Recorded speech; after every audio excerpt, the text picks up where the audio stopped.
Perkenalkan, nama saya Suteknyo, CGP Angkatan 9 dari SD Negeri Tirmulyo 02 Kayen, Kabupaten Pati, Provinsi Jawa Tengah. Pada kesempatan kali ini, saya akan mengadakan interview wawancara dengan beliau, Kepala SD Negeri Tirmulyo 02 Kayen, Ibu Siti Hartati, terkait dengan pengambilan keputusan berbasis nilai-nilai kebajikan sebagai seorang pemimpin. Adapun tujuan dari interview ini adalah saya CGP bisa menganalisis atau menerapkan proses pengambilan keputusan berdasarkan pengetahuan yang telah saya pelajari tentang paradigma, prinsip, pengambilan, dan pengujian keputusan di suatu sekolah.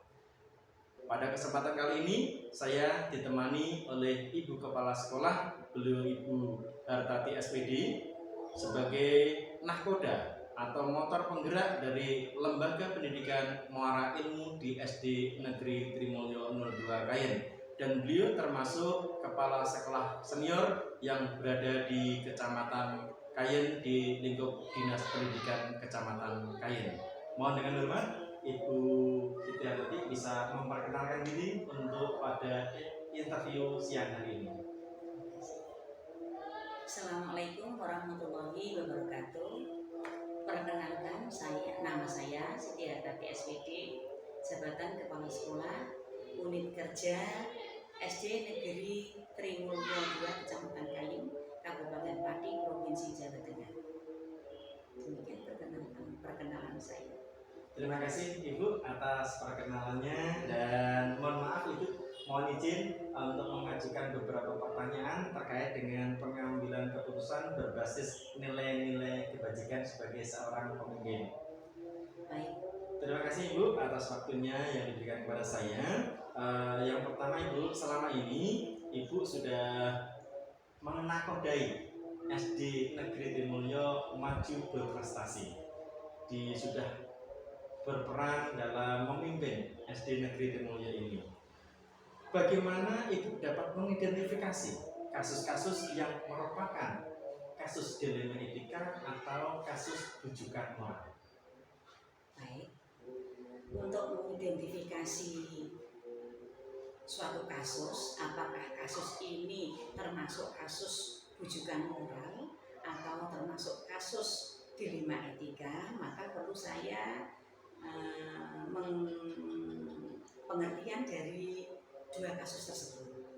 Yang pertama, kasus yaitu bujukan yang termasuk kasus bujukan moral, itu adalah sesuatu yang dikatakan dua hal atau dua kasus yang mana satu kasus itu benar, yang satunya salah. Itu menurut hukum dan menurut aturan agama. Itu yang termasuk kasus bujukan moral. Adapun yang termasuk dilema etika itu adalah apabila dua kasus tersebut sama-sama benarnya menurut hukum dan menurut ajaran agama. Gitu. Oke, terima kasih Ibu. Berarti saya bisa mengambil kesimpulan bahwa kasus yang benar melawan salah itu adalah termasuk rujukan moral, tetapi kasus yang sama-sama benar itu adalah termasuk dilema etika.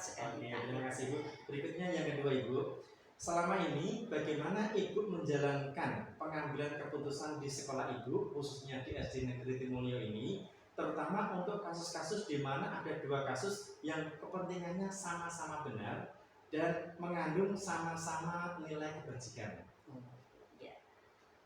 Sebelum mengambil keputusan, yaitu saya mengidentifikasi masalah yang terjadi terlebih dahulu, yaitu kemudian siapa saja pihak yang terlibat, lalu mengumpulkan fakta yang ada sehingga mampu mengambil keputusan yang tepat bagi pihak-pihak yang bermasalah dalam pengambilan keputusan ini.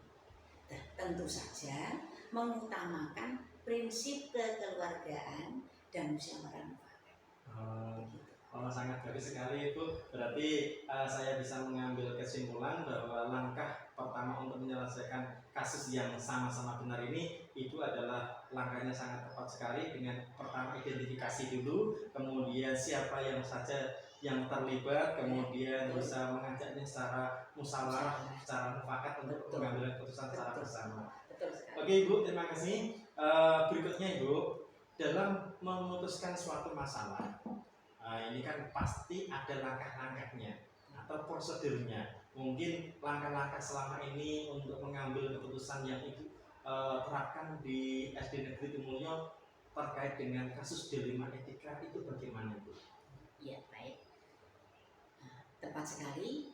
Nah, langkah yang pertama yang saya ambil adalah dengan memanggil kedua belah pihak yang tentunya yang bermasalah untuk dimintai keterangan supaya saya dapat mengetahui di mana letak permasalahannya atau inti permasalahan tersebut. Nah, hal ini yang terjadi dan apa pemicunya serta bagaimana solusi yang terbaik yang akan diambil atau diputuskan dengan tidak merugikan kedua belah pihak. Nah, begitu langkah yang saya ambil. Sangat bagus sekali Ibu. Berarti Ibu memanggil kedua pihak-pihak yang bermasalah tadi, kemudian kita identifikasi dan intinya menyelesaikan masalah dengan tidak menyakiti kedua belah pihak. Oke, terima kasih Ibu. Mungkin pertanyaan yang berikutnya Ibu, selama ini kan mungkin ada hal-hal yang paling efektif untuk menyelesaikan masalah terkait dengan kasus dilema etika tersebut yang nantinya bisa keputusan yang Ibu ambil itu tidak menyakiti sesuai yang disampaikan oleh Ibu tadi. Ya, baik. Dalam pengambilan keputusan itu saya akan melakukan dialog dengan pihak yang bermasalah, yaitu dengan menggunakan prinsip kekeluargaan, jadi agar dapat memicu solusi yang nantinya dapat diterima kedua belah pihak, yaitu dengan cara memberikan bimbingan serta secara komprehensif, tentunya yang tidak menimbulkan perselisihan lagi antara kedua belah pihak yang bermasalah tersebut. Oke, berarti intinya Ibu mengajak komunikasi dialog kedua belah pihak secara dengan prinsip kekeluargaan. Nah, itu sangat efektif sekali. Terima kasih Ibu. Berikutnya, selama ini Ibu dalam menahkodai sebagai motor penggerak di SD Negeri Tirumulyo ada banyak masalah kasus-kasus dilema etika. Pastilah ada tantangan-tantangan untuk menyelesaikan kasus dilema tersebut. Mungkin tantangannya kira-kira sebatas apa Ibu? Ya, benar, pasti sesuatu itu ada tantangannya. Nah, selama saya menjadi kepala sekolah di SD Tirumulyo 2 ini, yang saya hadapi dalam pengambilan keputusan adalah bagaimana mencari solusi yang terbaik bagi semua pihak dengan resiko seminimal mungkin. Nah, tentu saja hal ini membutuhkan dukungan yang positif dari semua warga sekolah, dan selain itu juga perlu bimbingan dan dukungan dari stakeholder, kemudian dari komite, dan juga dari wali murid. Terima kasih Ibu, sangat tepat sekali langkah-langkah maupun tantangan yang ada di SD Tirumulyo ini bisa Ibu putuskan dengan tepat. Berikutnya Ibu, mohon maaf pertanyaannya terlalu banyak. Apakah Ibu memiliki sebuah jadwal tertentu atau tata kelola tertentu dalam menyelesaikan sebuah kasus dilema etika? Apakah kasus itu diselesaikan secara langsung di tempat atau ada jadwal tertentu kapan dijadwalkan untuk menyelesaikan masalah terkait dengan dilema etika? Ya, sebagai kepala sekolah ini yang untuk menghadapi masalah atau kasus tersebut, langkah kami yang tepat itu adalah menyelesaikan permasalahan tersebut dengan cara langsung dan diselesaikan di sekolah pada hari itu juga, supaya tidak berkepanjangan serta tidak menimbulkan perselisihan yang baru.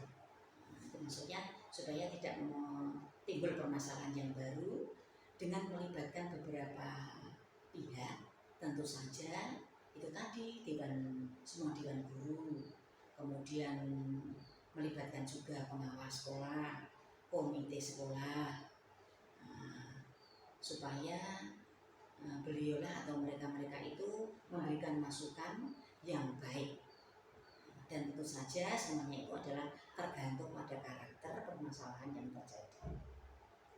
Oke, terima kasih Ibu. Berarti prinsipnya Ibu dalam menyelesaikan masalah kalau bisa itu diselesaikan secara langsung dan di tempat itu juga, supaya masalah tidak menunda dan tidak menimbulkan masalah baru. Oke, terima kasih Ibu. Berikutnya yang apakah ada seseorang atau faktor-faktor pendukung lain yang untuk mempermudah atau membantu Ibu dalam pengambilan keputusan pada kasus-kasus dilema etika tersebut, Ibu? Ya, setiap permasalahan, ya tentunya permasalahan yang terjadi atau yang ada selama ini, yaitu menggunakan musyawarah, dengan menggunakan jalan musyawarah atau rapat dewan guru agar permasalahan atau kasus tersebut cepat mendapatkan solusi atau menemukan solusinya. Dan juga dalam hal ini yang saya lakukan adalah berkonsultasi dengan pengawas sekolah atau dengan komite sekolah atau dengan stakeholder tadi yang seperti saya kemukakan di muka tadi. Nah, juga meminta supaya saya itu mendapat masukan atau saran dari beliau-beliau tadi. Nah, masukan tentunya masukan yang terbaik untuk menyelesaikan masalah tersebut atau kasus tersebut. Oke, terima kasih Bu. Alhamdulillah untuk pertanyaan-pertanyaan terkait dengan nilai-nilai kebajikan sudah kita pertanyakan. Kemudian yang terakhir Ibu, dari semua hal yang sudah Ibu sampaikan, pembelajaran apa yang bisa Ibu petik dari pengalaman Ibu dalam mengambil keputusan yang bersifat keputusan dilema etika Ibu? Baik, sebagai pimpinan di suatu sekolah yang mana tentu saja di SD Negeri Trimulyo 2 ini, dalam pengambilan keputusan apapun harus berdasarkan kesepakatan bersama, yang mana dihasilkan dari musyawarah mufakat tadi, serta membiasakan diri untuk yaitu bertanggung jawab atas segala putusan yang telah ditentukan, karena bekerja sebagai tim itu lebih ringan dalam menyelesaikan suatu masalah atau kasus daripada bekerja sendiri. Dan selain itu, komunikasi yang baik dalam setiap elemen warga sekolah juga sangat menentukan cepat lambatnya menyelesaikan permasalahan tersebut atau kasus yang terjadi. Oke, terima kasih Ibu. Ibu sudah menyampaikan beberapa pengalaman Ibu terkait dengan nilai-nilai kebajikan, yaitu dengan cara penyelesaian masalah melalui kasus dilema etika, dan harapannya nanti Ibu menjadi lebih bijaksana lagi dan bisa kami contoh kepemimpinan Ibu untuk memajukan pendidikan, dan tidak lain adalah untuk mensejahterakan murid-murid di Indonesia ini. Terima kasih Bu atas waktunya, dan sekali lagi saya minta maaf mengganggu atau merepoti Ibu dalam aktivitas Ibu di siang hari ini. Tidak. Terima kasih. Maka dari itu untuk interview ini kita tutup dengan bacaan hamdalah bersama alhamdulillahirobbilalamin. Terima kasih, itu tadi interview saya dengan Ibu Kepala Sekolah SD Negeri Trimulyo 02 Kayen terkait dengan kepemimpinan nilai-nilai kebajikan. Terima kasih, sampai bertemu di lain kesempatan. Wassalamualaikum warahmatullahi wabarakatuh.